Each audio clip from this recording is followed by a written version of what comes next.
How'd go YouTube? Been a while, but I guessed right on my computer dying last year. The video files for Wave 3 are gone and I won't be able to fix that upload. But with the recent update for Season 3, we can go over the adjustments needed to make the tech for the previous wave work, and then proceed with the new stuff for Wave 4. Don't forget to pause the video if you need to. The TLDR version of Cammy's changes is we're trying to make Cammy less fun. The two changes that affect Wave 3's text the most are the light spiral arrow change, which also changed her standard safe jump, and the special move cancel shift on her second target combo that doesn't apply to driver's cancel and super arts. Now, for the revisions to Wave 3. We'll start with the bigger changes first. This used to work mid-screen, but the target combo change broke it, so now it's just for the corner. Use Meaty M.Hooligan for a very meaty dive kick that sets a grounded 50-50 mix, Heavy Hooligan for a meaty overhead that no one wants to get hit with, and Light Overdrive Hooligan has a devious flex that should make your opponent respond.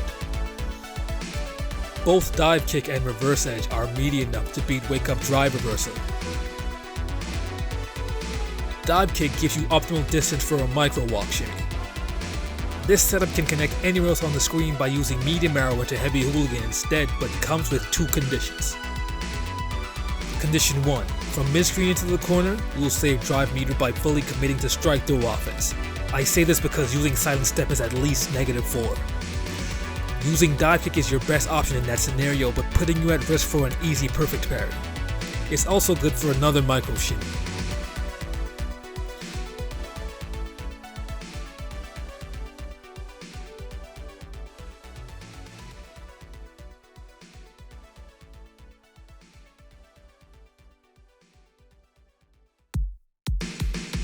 Condition B. From the corner to mid-screen, you must use drive gauge to have all options be consistent against both of the opponent's recoveries. Previously, the OD dive kick had to be manually timed. Now, thanks to the change, it always hits on immediate use. So, thanks for that, Capcom. Heavy OD Hooligan reverse edge chases both recovery options. With dive kick so advantageous, the opponent will respond with a reversal or a perfect parry. Be sure to mix in silent step since it provides a valuable auto shimmy along with the bait. Light Overdrive is the best for that, especially against bigger throw ranges like Geef, Marissa, Blanca, and Honda.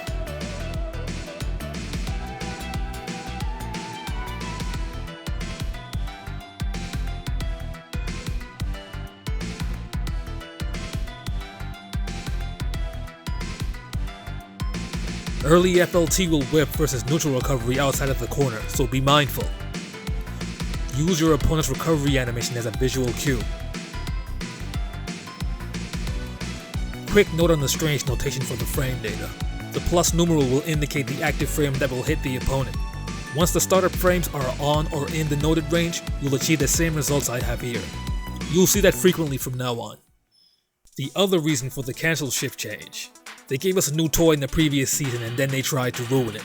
They were partially successful. Razor Edge now hits on normal timing with the 1 frame gap, so there will be no more +3 on block here. Besides that, there's just a minor timing change that we have to deal with to get the same results for the other options.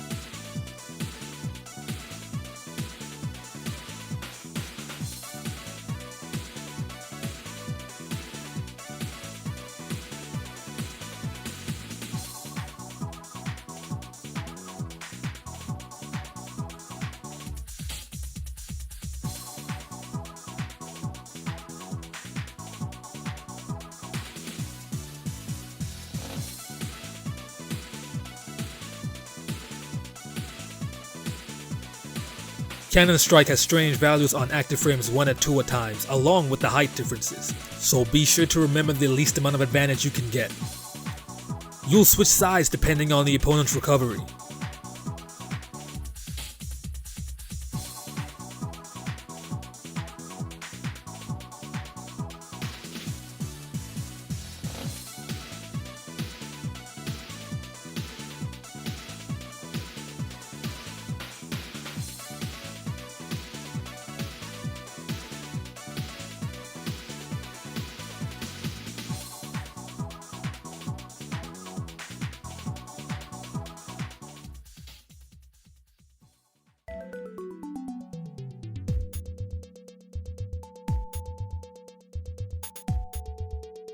There is a 3-frame perfect charge window for Heavy Hooligan that can mitigate the nerf, but try it at your own discretion.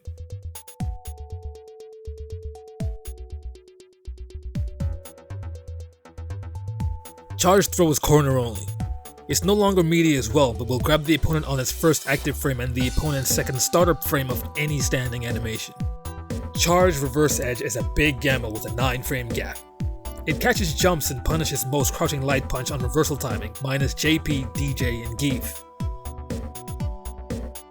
It beats anti-throw tech by characters like Jury, Chun, and Cammy herself, but loses to immediate jump lights and crouching mediums or heavy with good startup or more of an upward hitbox. You can link into Super Art 1 or Super Art 3 once you confirm that you caught them jumping.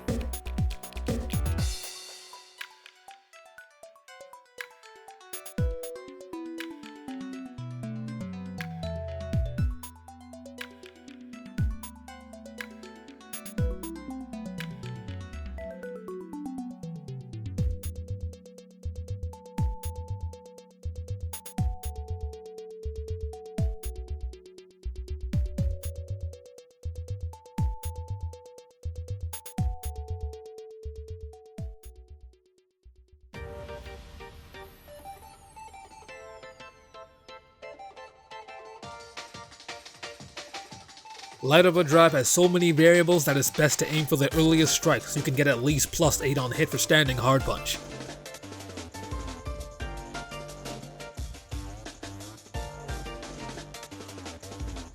Heavy Overdrive is consistent across all recoveries. I'd say that's the best one to use for delayed timing.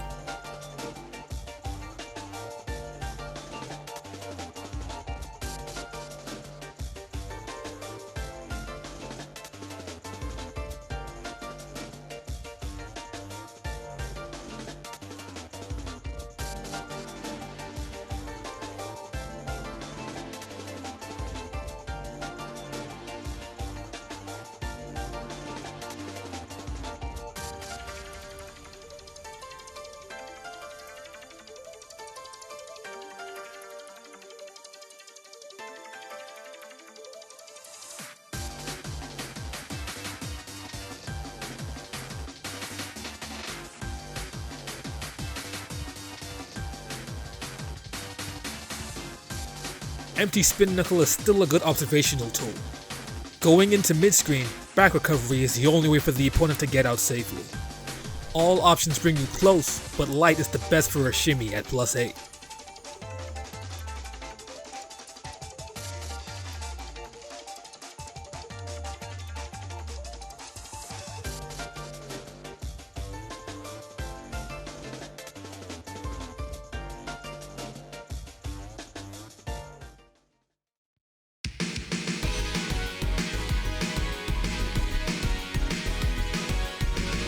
So these shenanigans came to mind when trying to tie Hooligan into one of Cammy's bread and butters.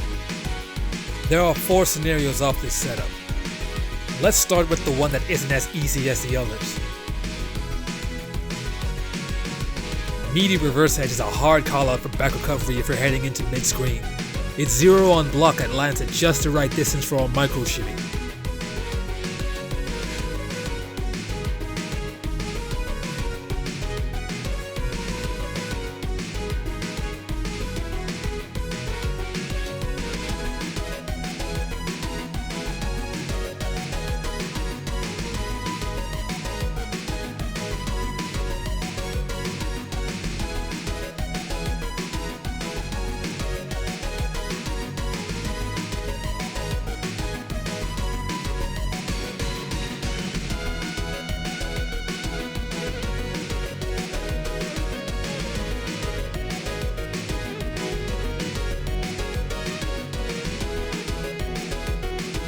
Delayed cannon strike switches sides depending on the opponent's recovery, can leave you up to +3 on block and very close to the opponent for a nice 50-50.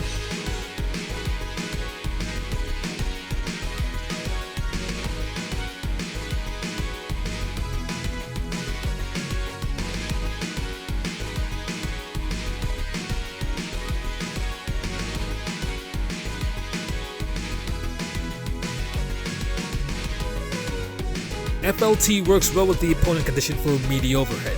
This is best used either going into the corner or already there. This silent step is very well spaced against normal throw ranges for a micro shimmy and +2 advantage. They can only escape if they're heading into mid-screen or not too close to the corner with back recovery.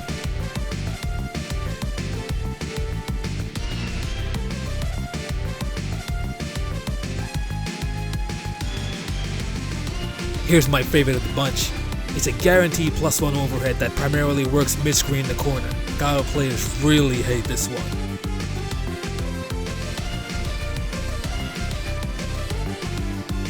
Technically a replacement for the charge tech that we lost. I've started calling this one the Swiss 5-7, mostly due to having any option occur immediately after frame 57. It's a frustrating guessing game for the enemy that can be done from any position on the screen. Delayed cannon strike can be +1 to +5 on block depending on your timing. Earliest starts at frame 53 and it can auto shimmy, but I advise a micro walk back regardless. Late is obviously frame 57.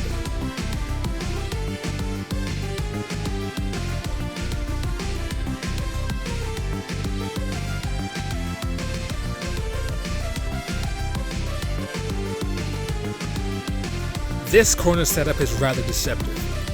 It can allow Cammy to work special moves and remain at good to very good advantage. A guaranteed tilt maker if you ask me.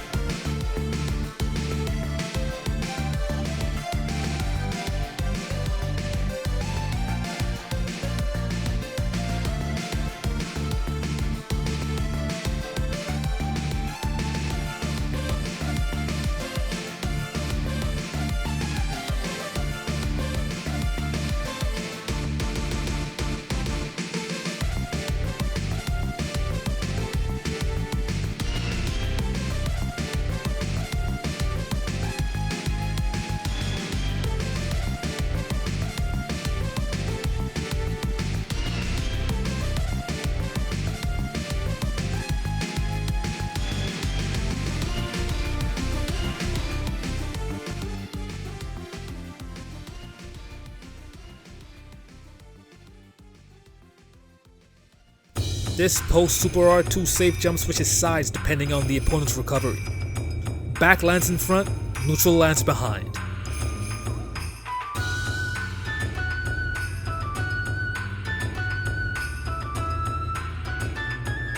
You either observe the opponent and act accordingly, or use a chump like the parry OS to deal with invincible reversals. Overdrive FLT and the charge version is about to become a lot more common. With 3 drive bars you can get a safe jump with the same Sideswap coverage as the Super R2 safe jump.